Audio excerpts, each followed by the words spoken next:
Bienvenidos. Hay tantos y tan diversos casos de corrupción que nada tiende a parecer ahora grave, muchos se confunden y se mezclan, otros se minimizan y lo que es peor, todo se normaliza. O sea, está bien, ya nos acostumbramos, sí, uno más, algo se está haciendo, se avanzará, el tema está perdido, la justicia sigue contaminada por siempre, el narcotráfico no va a acabar en ninguna parte del mundo, nadie ha podido vencer ni luchar contra ese mal con éxito, entonces mejor adaptémonos. Bueno, hay quienes no se rinden, sin dejar de reconocer que este es un fenómeno más complejo frente al cual un solo país no puede triunfar, como está haciéndolo el Ecuador y como ha declarado en guerra contra ellos el presidente. Ya hemos analizado antes y analizaremos después. Atacar las causas, no solamente los efectos, pero por ahora es peor no hacer nada. Y en el caso Plaga, lo que se demuestra respecto a los alcances de la corrupción y la penetración de la narcopolítica en jueces, funcionarios, operadores de justicia, fiscales y sobre todo miembros del Ejecutivo es sobrecogedor. Y aquello a partir de lo encontrado en la computadora de Jorge Glass, que no está vinculado al caso Plaga, pero que tiene que ver con los manejos que se hacen mediante él desde prisión. Está al tanto de la reunión de los asambleístas, coordina con él otro tipo de reuniones y producto de toda esa articulación, como le llaman ahora, entre enero del 2022 y marzo del 2023, más de 240 presos salieron de la cárcel, habiendo sido sicarios o estando condenados miembros de dos de las bandas más peligrosas del país con documentos falsos, certificados equivocados y argumentos inexistentes. Nadie de por medio. Entre otras cosas, algunos con pruebas de que tenían VIH. ¿Qué hacemos frente a estas nuevas revelaciones del caso Plaga? Lo vamos a analizar con un consagrado periodista, Fernando Aguayo, y con otro respetado jurista, Julio César Cueva, en los próximos 60 minutos.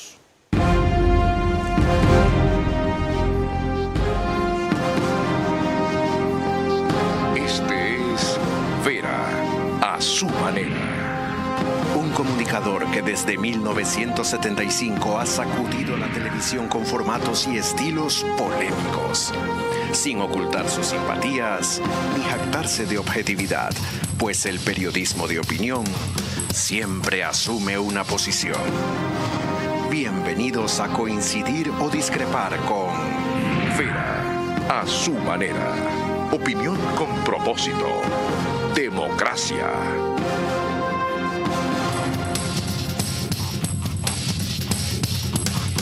Buenas noches. Fernando Aguayo es menos antiguo que yo, pero casi tan veterano como yo en la profesión. Tiene más de 45 años de ejercicio profesional ininterrumpido. Está en Gen TV, es Canal 8 en Miami. Mega TV. Mega TV. Atalaya, Radio Centro, es comentarista los miércoles. El programa de televisión aquí sale por Vito TV y OnePlus TV. Estamos y los juntos. miércoles en Miami en Mega TV. Qué bien, ok. Mientras que el doctor Julio César Cueva es un reconocido penalista, doctor en Derecho Constitucional, magíster en Derecho Penal, Derecho Procesal y Litigación Oral, académico y catedrático. Bienvenidos. Gracias, buenas tardes. Fernando, una primera aproximación al tema. ¿Qué revela y qué enseña a su juicio el caso Plaga? Muy buenas noches. Lamentablemente, con mayor frecuencia hace presencia el realismo mágico en nuestro país y al más alto nivel. ¿Cómo es posible que, por ejemplo, en estos momentos este señor Michael Hernández, que es el que ha dado el testimonio anticipado y que habla de cómo a través del dinero se negocian decisiones judiciales? Este señor era el director de la escuela judicial. Quiero partir con aquello, director de la escuela judicial.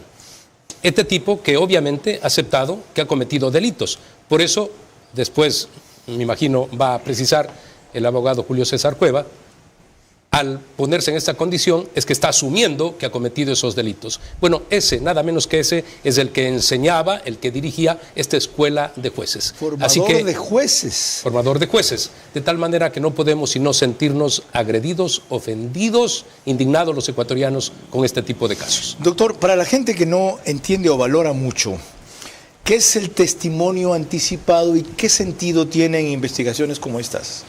Gracias por la invitación nuevamente. Bueno, el testimonio anticipado es el que da una persona de quien se teme que por alguna razón pueda ausentarse y nunca más saberse de él, que se teme que pueda fallecer porque tiene una enfermedad terminal y pues no va a alcanzar a llegar al juicio, ¿verdad? Creo que en el caso de todos que hemos visto acá, básicamente es porque se teme que les pueda pasar algo, y entonces si en el juicio no están para dar testimonio, lo que puedan haber dicho antes pues no tendrá valor probatorio. La fiscalía ¿Eso disminuye la magnitud de la pena si lo que revelan es cierto? No, a ver, hay que distinguir entre testimonio anticipado y cooperación eficaz. Okay. Testimonio anticipado es, señora fiscal, quiero dar mi testimonio porque me da la impresión que me pueden matar, o la fiscalía tiene temor que lo maten porque además están presos, ¿verdad? Y el procedimiento abreviado es, ¿sabe qué? Ahorrémonos el juicio, le voy a confesar mis delitos y voy a asumir mi responsabilidad frente al juez, voy a decir soy culpable, negociemos una pena que establece un rango la ley y evitémonos el riesgo de que por alguna razón pues la fiscalía no pueda aprobar en el juicio. Entonces, son dos cosas distintas. Fernando Guayo, el testimonio anticipado en este caso y en algunos otros casos, ¿lo siente usted como parte del manejo político de la fiscal general? El timing, el momento, la oportunidad, ahora que está a punto de retomarse su juicio político, aumentar el nivel de revelaciones sobre quienes promueven justo su juicio? Está claro que cuando me refiero al realismo mágico estoy diciendo que la verdad supera a la ficción, y estamos viendo cómo estos personajes superan a la ficción.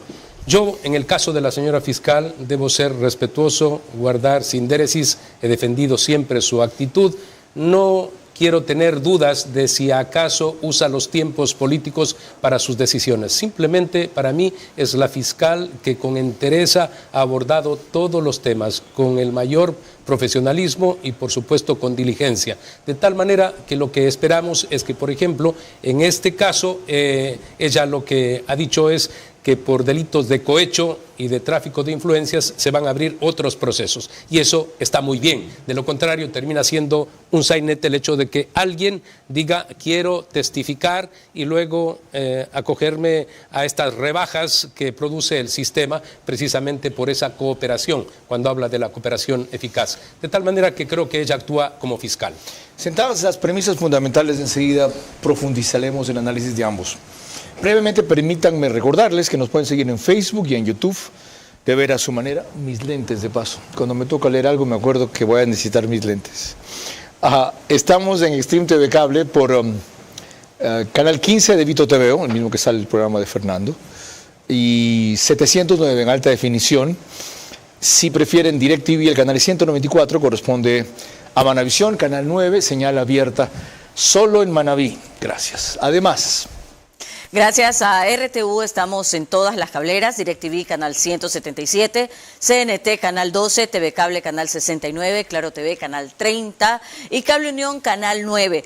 Y el número aproximado de hogares que nos ven a esta hora a través de esas cableras son 40.000. Carlos. Adicionalmente en radio, 101.3 FM, Centro, para Guayas y Santa Elena, próximamente Manaví, en audio y en imagen para sus plataformas digitales. Candela, con K, nos reproduce en Manaví desde Puerto Viejo, 89.3 FM. La Bonita, del centro del país, en cambio, desde Riobamba, 89.3 FM para Cotopaxi, Tungurahua y Chimborazo. Y en la capital de la República estamos por 101.7 FM, Radio Centro, líder en información en la capital de la República. Que dije Radio Centro, ¿verdad? Gracias. Radio Sucesos, 101.7 FM. Gracias por corregirme. Líder en información en la capital de la República, ya decía yo. No me iba a olvidar. Retomemos el tema con un poco de contexto. María Clara.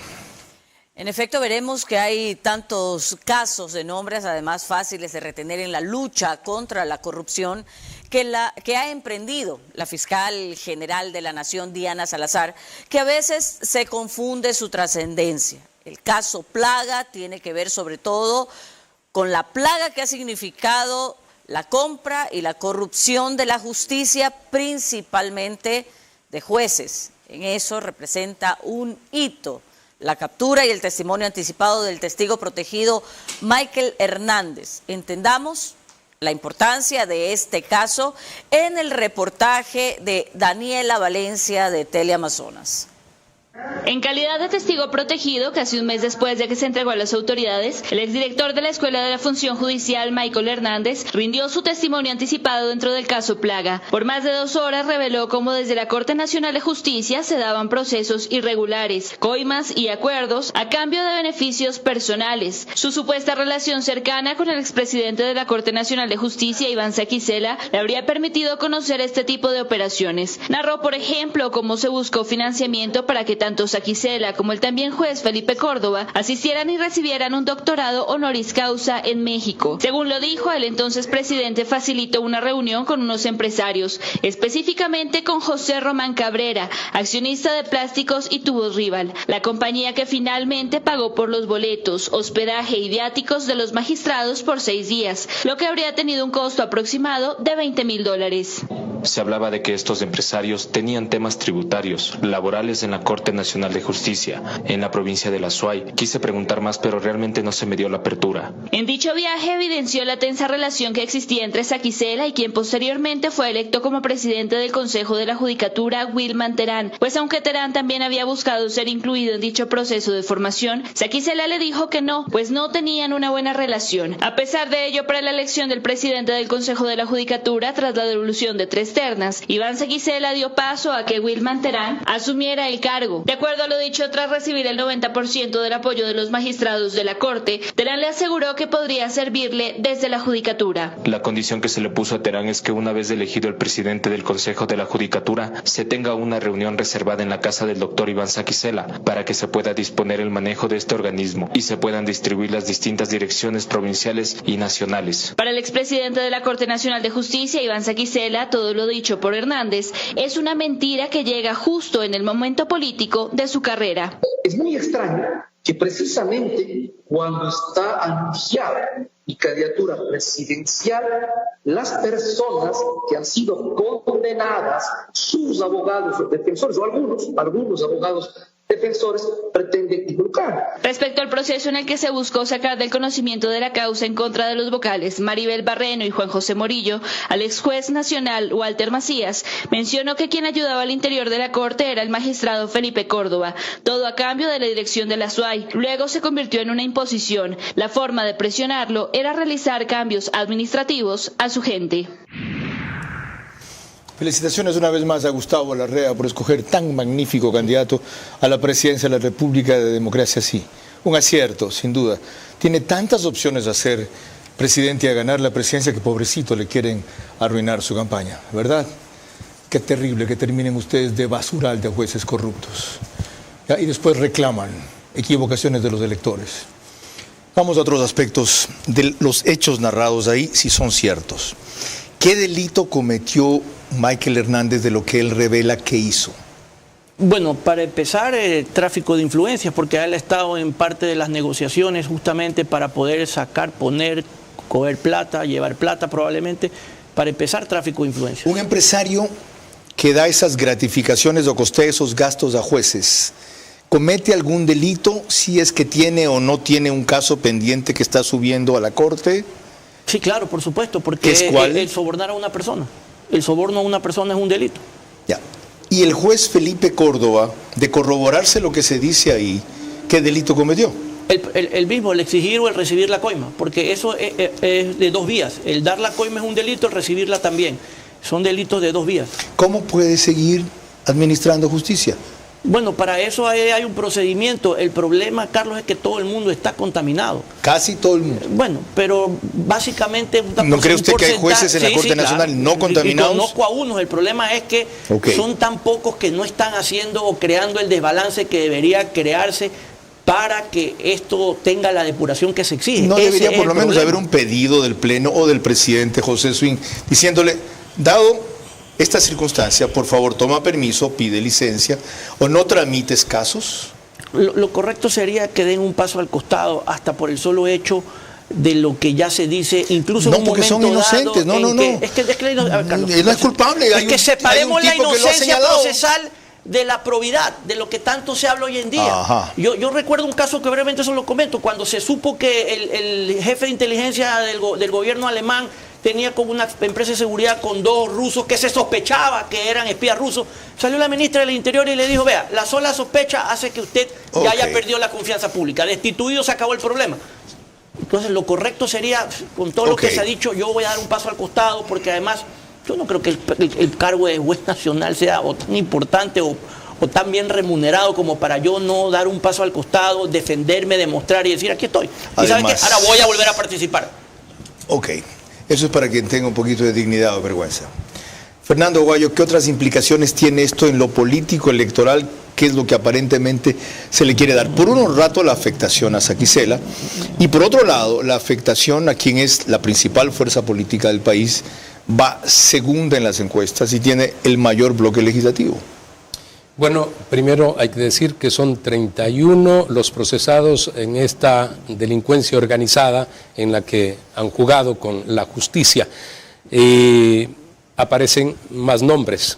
En el caso de los 2 mencionados, hay que señalar también que han dicho que están predispuestos a entregar toda la información y que nada tienen que ver con los hechos relatados por este señor Hernández. Y hay que decir que sí, tienen la razón de dar sus explicaciones, pero tan solo con el hecho de estar vinculados en estos ámbitos más relacionados con el delito que con la administración de justicia, porque acá se confunde claramente. Deberíamos tener separados los ámbitos. Por un lado, delincuentes, ¿no? Y por otro lado, los que hacen justicia a favor de una nación, pero están todos mezclados y juntos. Entonces, las implicaciones son sumamente graves. Yo recuerdo en el caso político, el vicepresidente del Uruguay, por haber usado una tarjeta de crédito, creo que $1.300, se puso en entredicho su nombre y él renunció al día siguiente, vicepresidente de la República. Acá no les pasa nada, se van de viaje, les regalan un honoris causa, les dan plata por fallos y sigo como candidato a la presidencia de la República. ¿Cómo hacemos para evitar eso esta vez, estando pendiente un proceso o progresando un proceso de depuración de la justicia, la elección de nuevos jueces para esa Corte Nacional justamente?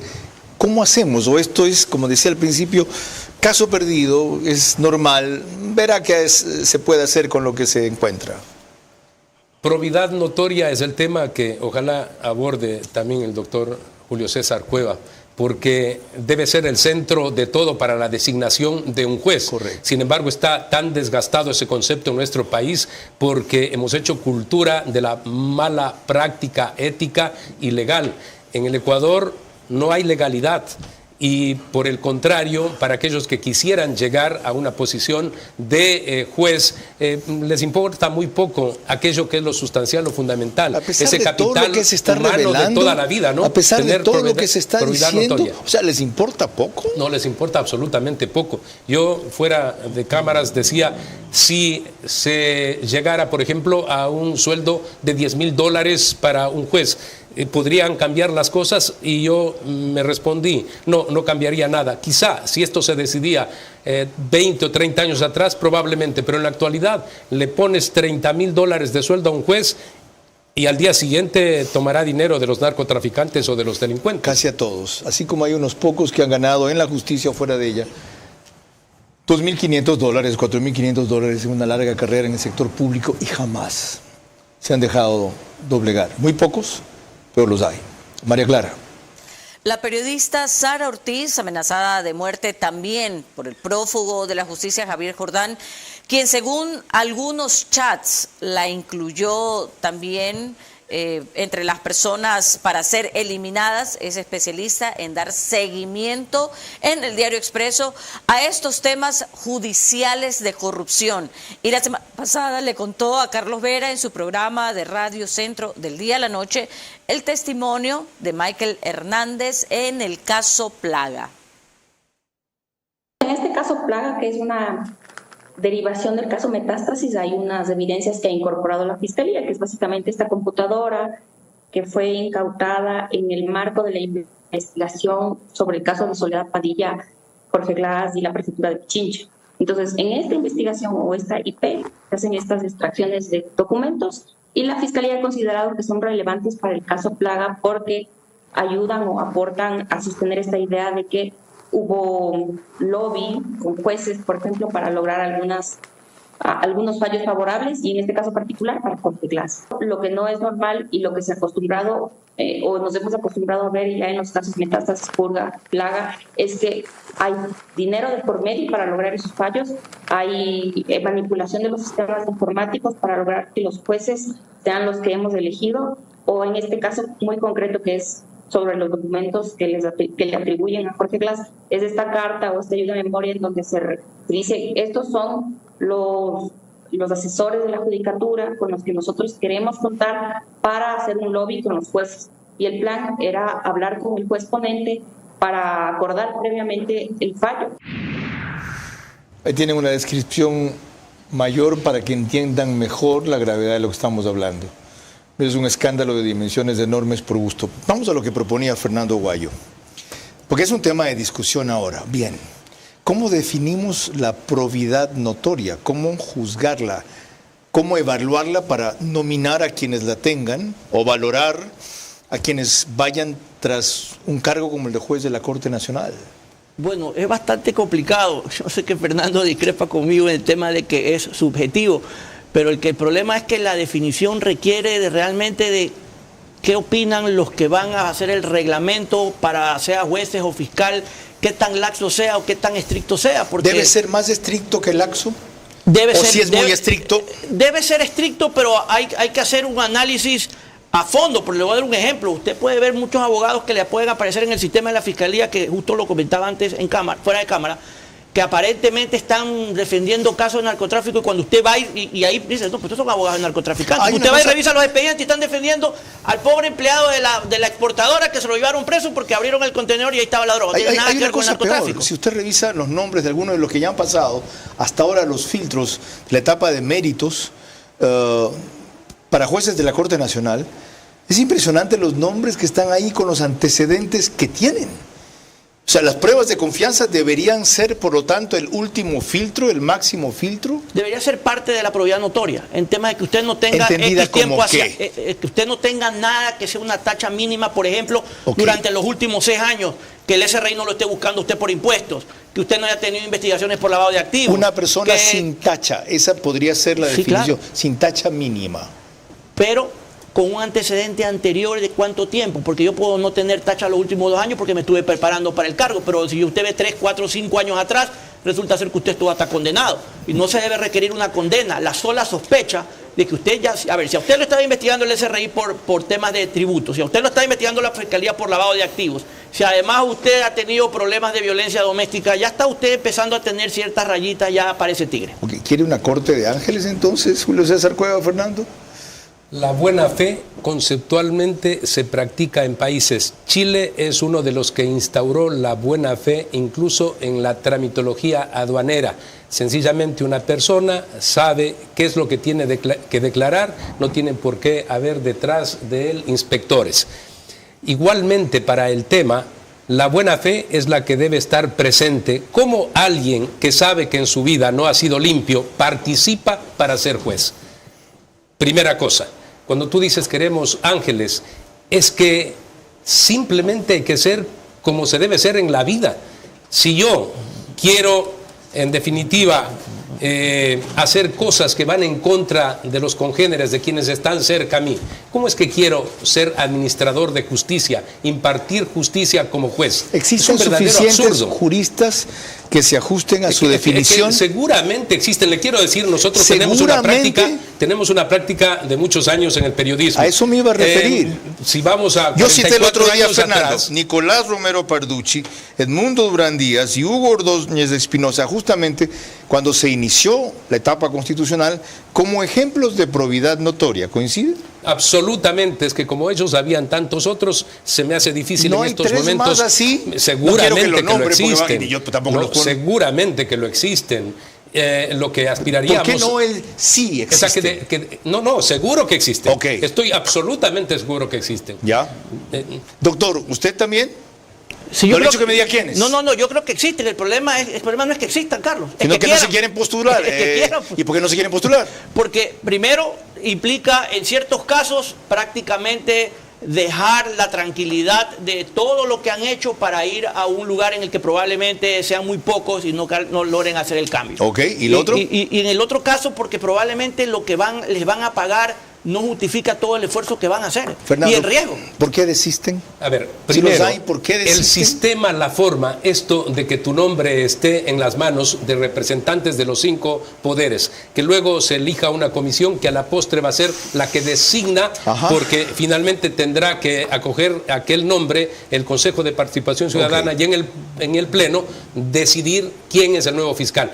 No tienen por qué esas personas estar en las manos de quién sabe quiénes, porque cuando aparezcan como representantes de los poderes, sabemos que en el país no hay ningún rigor. Da lo mismo, como dice Cambalache, ese tango argentino, lo mismo el ladrón que aquella persona noble, que el hombre honrado. Entonces, yo he hecho comentarios, puede estar fuera de foco en la actualidad, pero en el pasado, de lo que recuerdo es que se ponía un nombre, ¿no?, en el orden público y se determinaba por esa persona. Había y el merecía escrutinio general. Había un escrutinio general sin la atadura de sistemas o procesos. Ese era el señor, el que tenía que estar, y lo hizo de la mejor manera. No está usted fuera de foco, si no, no estaría en este programa. Muchas gracias, Carlos. Sus principios han sido permanentes. Las modalidades de verlos pueden cambiar. Y miren, lo que acaban de decir los dos invitados es fundamental para que retomemos luego en otro programa un debate urgente. Lo hemos tratado algo. El reglamento que felizmente se ha postergado de hacer para elegir nuevo o nueva fiscal general de la Nación.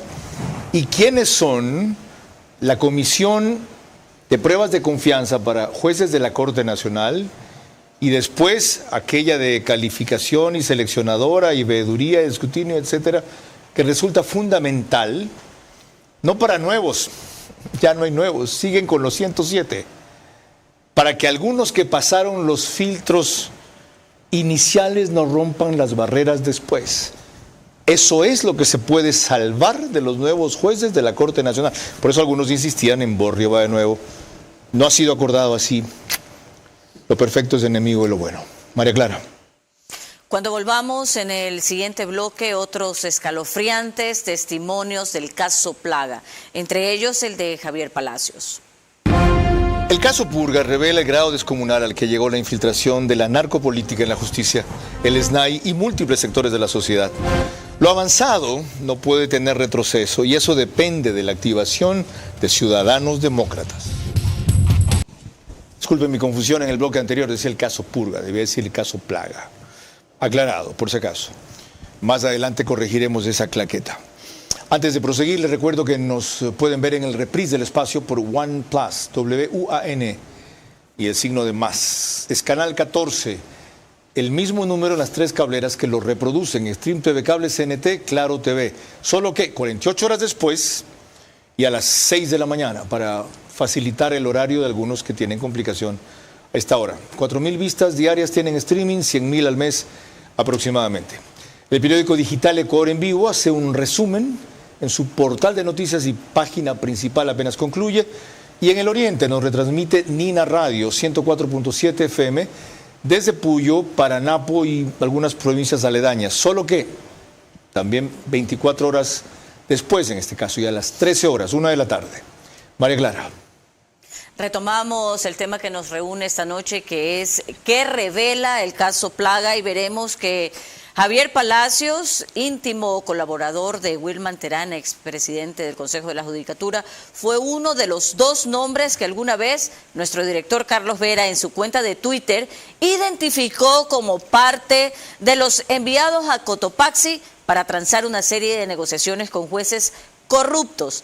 Declaró recientemente en el caso Plaga, así lo resume Daniela Valencia de Teleamazonas.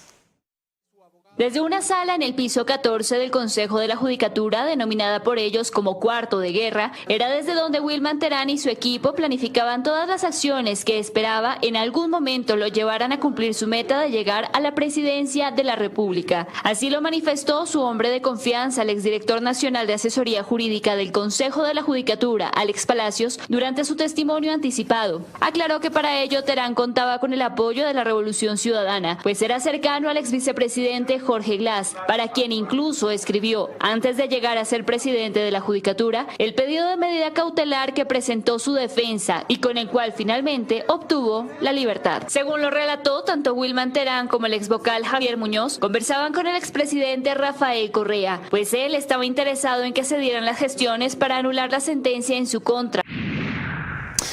Doctor Julio César Cueva, mucho de esa red está todavía vigente en estamentos de la justicia. Otros de los testimonios anticipados fueron de Hugo Lara, el primer testigo. El caso Plaga, luego vino Lenín Vimos, señalado por la Fiscalía como uno de los cabecillas de la red de abogados que captaba presos y jueces. ¿Qué hacer con esa red de abogados que están identificados? Denunciarlos ante el Colegio de Abogados, una observación o amonestación del Consejo de la Judicatura. ¿Cómo impedir que lo que quedó ya instalado siga operando, pero con más cuidado? Bueno, hay varias acciones. La una es el Tribunal de Honor de los Colegios de Abogados, lo otro es una investigación que puede hacer el Consejo de la Judicatura y lo otro es que si la Fiscalía tiene los elementos, los procese. Pero esto es en el corto plazo. En el largo plazo o mediano plazo pienso que debe de haber la posibilidad de quitarle a alguien el hecho de que pueda seguir siendo abogado y sin problemas de que no queme derecho al trabajo. Usted trabaja en lo que usted quiera, lo que no puede trabajar en corromper el sistema. Pues yo también puedo decir, soy empresario, me dedico a exportar drogas, pues ese no es el caso, pues no. Entonces creo que sí debe de trabajarse en reformas que permitan quitarle la credencial, porque ojo, hoy por hoy cualquiera puede ser abogado. Pero hay gente con condena por narcotráfico que tienen largas condenas estudiando para ser abogados. ¿Hay que hacer una reforma para quitar la credencial o basta un pronunciamiento ético del Colegio de Abogados del Consejo de la Judicatura a ver si por lo menos el escarnio público general reduce su ámbito de acción aunque le impidan no le impidan, mejor dicho, trabajar? No, usted requiere una reforma legal que entre las sanciones que pueda imponer una judicatura sea el de quitarle la posibilidad de ser abogado de litigar el resto de sus días. Increíble. María Clara, antes de Fernando Guayo, prosigamos con algo más. Una de las novedades del caso Plaga, recogido en un reportaje de Jacqueline Rodas de Coavisa, es el que revela el alcance de la infiltración del crimen organizado, no solo en instancias judiciales, sino también del propio SNAI, lo cual resulta todavía más preocupante y merece que sus autoridades hagan una declaración respecto a si han purgado a todos los corruptos de este lugar. El abogado Omar Jarrín, procesado en el caso Plaga, rindió testimonio y detalló los métodos de falsificación de documentos que perfeccionó la red para liberar presos mediante acciones constitucionales y legales. Él trabajó para el SNAI entre junio y diciembre de 2022. Le encargaron descongestionar la cárcel de Turi, en Azuay, aplicando el plan Renacer que lanzó el gobierno. Según dijo, a su llegada ya estaba funcionando el negocio de comprar jueces y acelerar la emisión de boletas de libertad para peligrosos delincuentes de las bandas, los choneros y los lobos. El filtro difícil era la policía, a la que engañaban creando boletas falsas con códigos QR como los que tienen las originales. Según Jarrín, en la red operaba Javier Armijos, quien también fue funcionario del SNAI, el abogado Lenín Vimos y el ex juez de Portoviejo, Bani Molina. No solo alteraron boletas, también correos electrónicos oficiales y otros documentos. Omar Jarrín además confirmó que Bani Molina, pese a que ya estaba con grillete y arresto domiciliario por haber emitido una boleta ilegal para excarcelar a Jorge Glass, seguía cobrando por liberar presos. Fernando, este tema debe merecer de los aspirantes presidenciales una propuesta concreta de reforma judicial, más allá de la repetición de discursos que todos conocemos, no a la impunidad, vamos a acabar con la injusticia, este será un gobierno honrado, o al revés, no pongamos la reforma judicial dentro de la discusión electoral. En los candidatos hay banalidad, no hay profundidad, poco podemos esperar de un debate profundo sobre temas sustanciales, fundamentales del Ecuador. Es la estructura de un país, el sistema judicial, pero para nosotros, para los ecuatorianos, aparece como el último. Recordemos, Estados Unidos es lo que es la primera potencia del mundo porque basa precisamente en la pata de la justicia lo que son los cimientos de esa democracia. Pero para el Ecuador no, por eso es que hemos permitido que ocurra todo lo que ocurre, tantos personajes mercaderes de la justicia. ¿Y eso por qué? ¿Qué nos pasa, Fernando? ¿Qué más necesitamos para reaccionar? Lamentablemente en el Ecuador hay un problema, primero en la base educativa. Nuestro país no camina como todos anhelaríamos, ¿no? Mirando un futuro de desarrollo sobre la base de la educación. Las naciones en 30 años han logrado, en el caso de China, que es un caso muy patente, en base a la educación ha logrado ser la segunda potencia económica del mundo. En el Ecuador esto nos está llevando a prácticamente un desquicio de la sociedad, en donde se pierden todos los valores, aparecen las facilidades, en donde un niño ya no le importa estudiar, sino hacer dinero a través del trabajo que le brindan los narcotraficantes. Yo, por ejemplo, en el tema, ¿cuántos likes consigo haciéndome influencer en esta cuestión? Dios, ¿para qué voy a la universidad si puedo ganar $5,000 al mes? Y por eso hablo de banalidad en los candidatos. Okay. Todos están pendientes del TikTok. A ninguno le escucho, ¿no?, pretender exponer una temática que inspire, que lleve a los ciudadanos a decir qué bueno lo que está proponiendo pero este hay una señor. Cosa fundamental que ha recordado Fernando Guayo y en la cual quiero insistir. Cambiar es un proceso largo. Él habló de 30 años. Y justamente porque es largo no comienza nunca. Empecémoslo ahora. No dejemos de ver el largo plazo ahora, sin por eso resolver el corto plazo que nos permitirá andar al mediano y luego llegar al otro. Pero si como es un proceso de 30 años cambiar, nos desanimamos, no cambiaremos nunca. María Clara.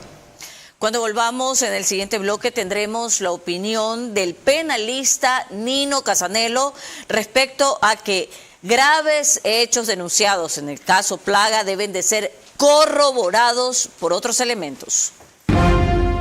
El caso Plaga revela el grado de descomunal descomposición al que llegó la infiltración de la narcopolítica en la justicia, el SNAI y los múltiples sectores de la sociedad. Lo avanzado no puede tener retroceso y eso depende de la activación de ciudadanos demócratas. Estamos de regreso y les recordamos que la señal de Macro Digital Televisión la podemos ver a través de los siguientes cable operadores: CNT Play en todo Ecuador y Galápagos, 11 Play también en todo Ecuador y Galápagos, Colorados Visión en la provincia de Santo Domingo de los Áchilas, Supercable Macará en la provincia de Loja y Vallevisión Play en la ciudad de Quito. Y en Estados Unidos usted nos puede ver también a través de la aplicación Roku. En ella se conectan a esa hora, en esta aplicación, alrededor de 12 a 15,000 hogares para ver nuestro programa. Y regresamos al tema que nos reúne esta noche, que es sobre lo que revela el caso Plaga, y tendremos que el abogado y penalista Nino Casanelo, en entrevista para Democracia TV, reconoce la gravedad de los hechos denunciados por Michael Hernández en este caso, en el caso Plaga, pero recuerda también la necesidad de que estos elementos sean corroborados en el juicio. Caso contrario, la investigación tendría que ser reencauzada. En el marco del caso Plaga, donde ya hemos visto que el ex vicepresidente al menos compartió abogados con cuestionables personajes que en su momento se beneficiaron de garantías jurisdiccionales en esta red investigada en el caso Plaga, nos hacen creer entonces que este plan efectivamente parecería estar vinculado además, sí, a una gran finalidad, entre las que estaba, por ejemplo, empujar un juicio político contra la fiscal. Hay una pregunta primero en lo jurídico, luego en lo mediático. Nino Casanelo habla de corroborar. ¿Se necesitan pruebas adicionales al testimonio que da Michael Hernández? Porque dijo que tiene una grabación, no la proporcionó. Si la proporcionó, no se la avisó a ir. Dijo que hubo reunión en la casa de Iván Saquicela con Wilman Terán y alguien más sobre los acuerdos que se mencionaron ahí. No hay foto de la reunión. ¿Cuán complejo es llegar a corroborar un testimonio? ¿Qué requiere para que se diga, sí, lo que el tipo dice es la verdad, los soportes los busco yo? Salvo que se los dé la propia persona. Lo que pasa, Carlos, es que en las reglas de la experiencia, aquel que se va a beneficiar hasta con un 90% de reducción de pena, imagínense de 10 años a 1 año, ¿verdad? Ya estas instancias probablemente 6 meses, se está muy, pero muy incentivado a mentir. y cuando él dice algo respecto a un tercero, ese tercero a las finales no tiene ni idea de lo que están hablando y se entera cuando le tumban a las 4 de la mañana a la puerta. Entonces, es obligación que la Fiscalía, por eso se llama de cooperación eficaz, no es simple cooperación, tiene que saberse y corroborarse que lo que ha dicho es verdad. Y él me tiene que decir, mire, día, tiempo, lugar, aquí está la foto, aquí están los videos, mire que... A su juicio, entonces, está procediendo en algunos casos demasiado pronto a la Fiscalía. Esto lo dije en su momento, la Fiscalía corre el riesgo de que mañana ya negoció, ya hizo las reducciones, ya los condenaron, ya están cumpliendo pena, ya eso está ejecutoriado y resulta ser que va y se encuentra con que la información ha sido falsa. ¿Qué vamos a hacer ahí? Y en cambio, en lo mediático, el reclamo a nosotros, me incluyo, medios de comunicación en general, digitales también, es que asumimos como ciertas cuestiones que son apenas preliminares y los condenamos nosotros antes de que los condene la justicia. ¿Tiene sentido eso? Sobre temas específicos es difícil que los periodistas podamos comprometernos y culparlos. Yo más bien diría que lo que se hace es emitir juicios de valor porque da lugar. Yo hace un rato dije, da lo mismo hablar de los delincuentes que de los jueces. Cuando se llega a eso es que a nivel de medios de comunicación nos toca generalizar porque de hecho el delito está presente. No estamos frente a casos en donde posteriormente se va a decir no, acá no hubo nada.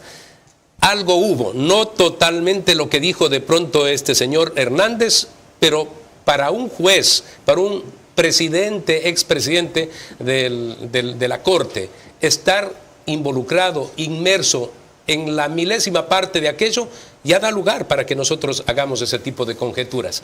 Y yo solamente quiero agregar algo, y es un pedido a la señora fiscal.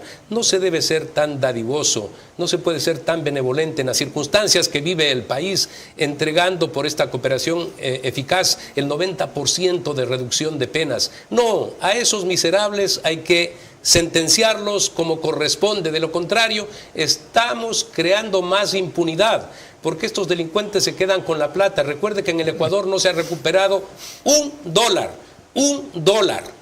Así que el hecho de que en lugar de ir 10 años a la cárcel vayan 6 meses, lo que hacemos es con esto fomentar la impunidad. Y ese es un pedido que he querido plantearlo a la señora fiscal a través de mis programas. Aprovecho ahora tu invitación, Carlos, porque sí molesta el ver cómo estos se sienten premiados y a la vuelta de la esquina van a seguir exactamente en la misma actitud. Y además van a volver a estar en el sistema público, en este caso de la función judicial. En verdad ha sido un pedido reiterado de Fernando en los espacios que él comparte o dirige.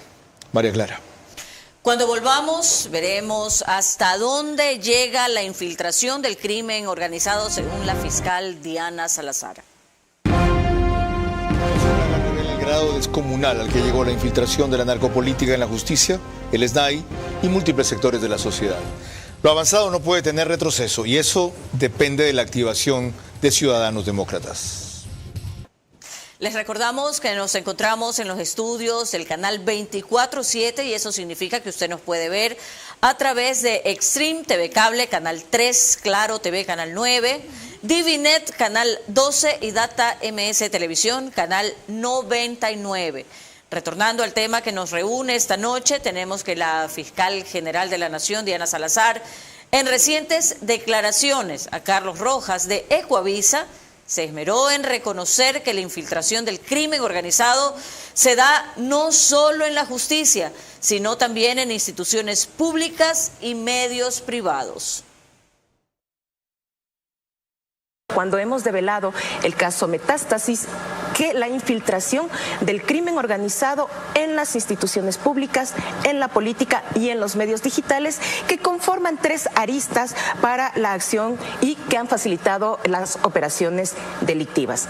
Y no nos hemos quedado ahí, también el caso Purga y sobre todo el caso Plaga ha demostrado cómo algunos partidos políticos, uno en especial, han sido tocados por el narcotráfico y también por la delincuencia organizada. Doctor Julio César Cuevas, según la descripción de la fiscal, hay un trípode que sostiene la corrupción. Hemos hablado principalmente de la justicia. Otro es instituciones públicas del SNAI, en este caso concreto.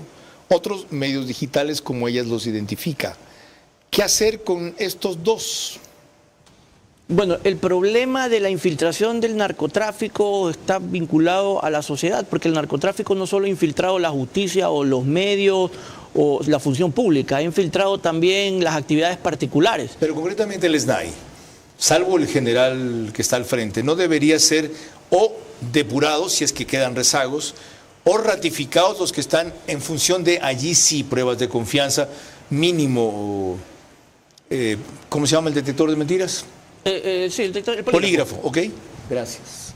Claro, por supuesto, porque el SNAI nos ha dado muestras de que está infiltrado. ¿Sí? Le doy dos ejemplos, en el caso de Jorge Glass en Manglar Alto y en el caso de Wilman Terán, porque en ambos casos se allanaron de tal forma que dejaron al juez sin piso y al juez no le quedó otra cosa que resolver en base a la supuesta prueba. Fernando Aguayo, medios digitales, que es la nueva plaga en algunos casos, mientras que en otros son sobresalientes. Primicias para decir uno.